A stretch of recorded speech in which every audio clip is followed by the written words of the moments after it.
Last ফ্রাইডেতে Powell স্যারের স্পিচের পর down জোনে 462 পয়েন্ট এবং ন্যাসডাকে 258 পয়েন্ট পজিটিভে আমরা ক্লোজ পেয়েছি।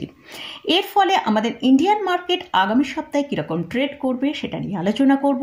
এর সাথে ট্রেডিংয়ের জন্য দুটো স্টক নিয়ে ডিসকাস করব। ভিডিও শুরু করার আগে বলেই, যদি চ্যানেলটা সাবস্ক্রাইব না করে থাকেন তাহলে অবশ্যই চ্যানেলটা সাবস্ক্রাইব করে নেবেন আর পাশে থাকা বেল আইকনটা প্রেস করে রাখবেন। আমি ভিডিও আপলোড করার সাথে সাথে আপনাদের কাছে ভিডিওটা পৌঁছে যাবে।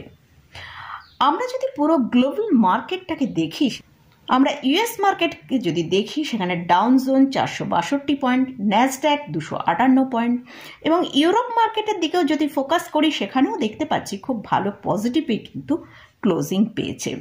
আর এশিয়া মার্কেট, সেখানেও আমরা কিন্তু একটা ঠিকঠাক পজিটিভে ক্লোজিংটা পেয়েছি। তো লাস্ট ফ্রাইডেতে পাওয়েল স্যার ফেডের মিটিংয়ে তিনি জানিয়েছেন যে তিনি আশা করছেন আগামী সেপ্টেম্বর মাস থেকেই হয়তো রেট কাট শুরু হতে পারে। তো এই কমেন্টের পরেই কিন্তু আমরা ইউএস মার্কেটে এতটা র্যালি দেখতে পেয়েছি। তো আমাদের ইন্ডিয়ান মার্কেটে আমরা বিগত লাস্ট 2 থেকে 3 দিন যে ট্রেড হয়েছে সেখানে দেখেছি একটা ছোট্ট রেঞ্জের মধ্যে আমাদের ইন্ডিয়ান মার্কেট ট্রেড হয়েছে।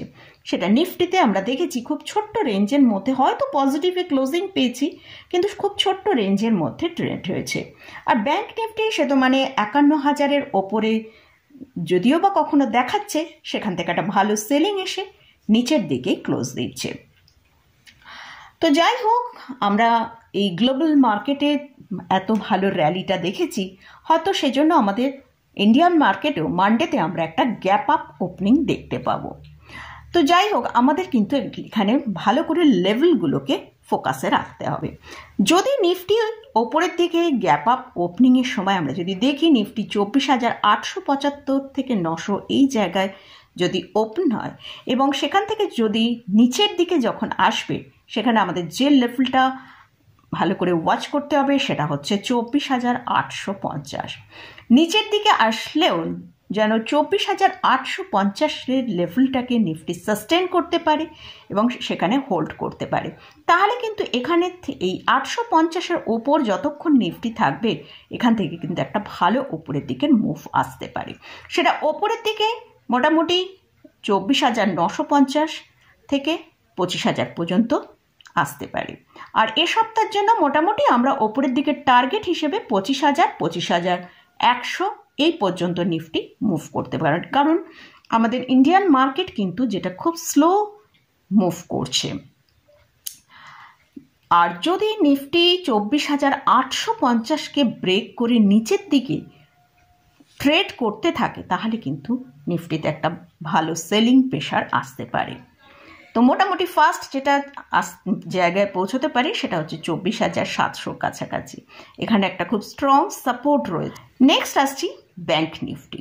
ব্যাংক নিফটিতে তো আমরা দেখতেই পাচ্ছি 51,000-এর ওপরে ব্যাংক নিফটি পৌঁছালে, নিফটি 51,100-র ওপরে ট্রেড গেলেও সেখানে কিন্তু সাস্টেন করতে পারছে না।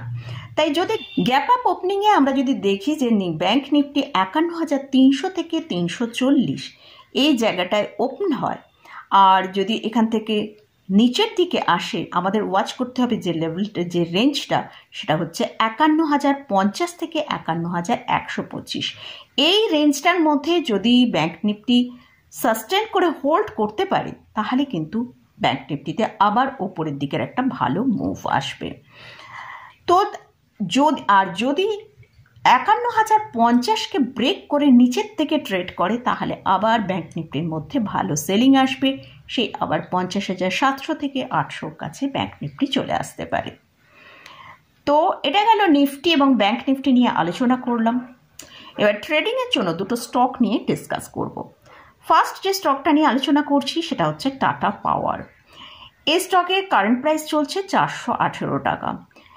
যদি স্টকটা 420 টাকার ওপর ট্রেড করে, তাহলে সেক্ষেত্রে আমরা এই টাটা পাওয়ারকে মোটামুটি 440 পর্যন্ত একটা ওপরের দিকের মুভ আসতে পারে। এর জন্য যে স্টপ লসটা ফলো করতে হবে, 415 টাকা একটা স্ট্রিক্টলি স্টপ লস ফলো করতে হবে। কারণ এই 420 টাকা হচ্ছে 9 ডেজ মুভিং অ্যাভারেজের ওপরে হচ্ছে। তাই যদি স্টকটা তার 9 ডেজ মুভিং অ্যাভারেজের ওপরে চলে, আমরা একটা হয়তো এখান থেকে একটা ছোট্ট স্টকের মধ্যে বাউন্স দেখতে পেতে পারি। নেক্সট যে স্টকটা নিয়ে আলোচনা করছি সেটা হচ্ছে ব্যাংক অফ বরোদা। এই স্টকের এখন কারেন্ট প্রাইস চলছে 252 টাকা। যদি স্টকটা তার 255 টাকার ওপরে সাস্টেন করতে পারে, কারণ আমরা এই স্টকটার মধ্যে প্রায় বেশ কিছুদিন ধরেই কিন্তু একটা মানে কনসলেশন ফেজের মধ্যে এই স্টকটা চলছে। আর আমরা লাস্ট ফ্রাইডেতে দেখেছিলাম স্টকটা 255 কাছে এসেছিল, কিন্তু সেখানে সাস্টেন করতে পারেনি। সেখান থেকে একটা সেলিং এসে স্টকটা 252 টাকায় ক্লোজিং দিয়েছে। তবে এই স্টকটা যেহেতু বেশ অনেক দিন ধরে এই জায়গাটার মধ্যে ঘোরাফেরা করছে, তাই আমার মনে হয় একবার হয়তো 255 টাকার ওপরে যদি ঠিকঠাক সাস্টেন করে পজিটিভে দু একটা ক্লোজিং দেয়, তাহলে কিন্তু এখানে একটা বড় মুভ আসার চান্স রয়েছে, যেটা হচ্ছে টার্গেট হিসেবে আমরা 270 থেকে 280 টাকা এই স্টকের ক্ষেত্রে দেখতে পারি। আর এর জন্য যে স্টপ লসটা ফলো করতে হবে সেটা হচ্ছে 247 টাকা, একটা স্ট্রিক্টলি স্টপ লস ফলো করতে হবে।